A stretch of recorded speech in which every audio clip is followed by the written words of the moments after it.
if, else, and elif. In life, we often use conditional statements to make decisions.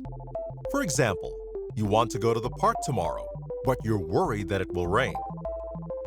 You can make the condition that you'll go to the park if it doesn't rain. Today, we're going to learn about if, else, and elif statements, which are keywords we use for conditional statements. We use the if keyword for decision-making operations. This creates a conditional statement, and the code will only run if the condition is met.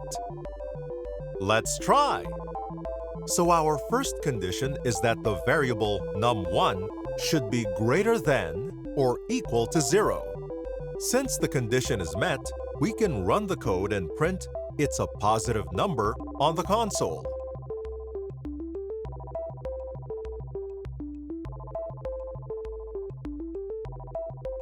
Don't forget, indentation is very important.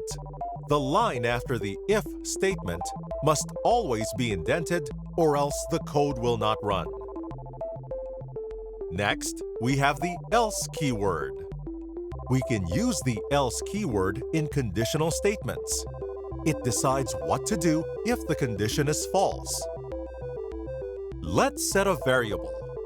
For example, x is equal to 10. The condition is that if x is greater than 45, we'll print yes. Now, let's use the else keyword to provide an alternative answer in case our condition is false. Since x is not greater than 45, it should print no. The elif keyword, short for else if, is also used in conditional statements. While else provides an alternative if the answer is false, elif is used to create multiple conditional statements. Here's an example. Let's say you want to buy food, but you only have 400 pesos. You can set the variable food_cost to be equal to 400. That way, it will be within your budget. Using the if keyword, set the condition that if the food cost is greater than 400, you will not buy food.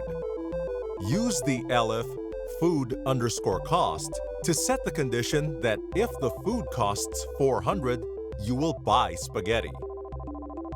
And if the food costs less than 400, you will buy spaghetti and iced tea. Since the variable food_cost is set to the value 400, you can buy your spaghetti. And there you have it.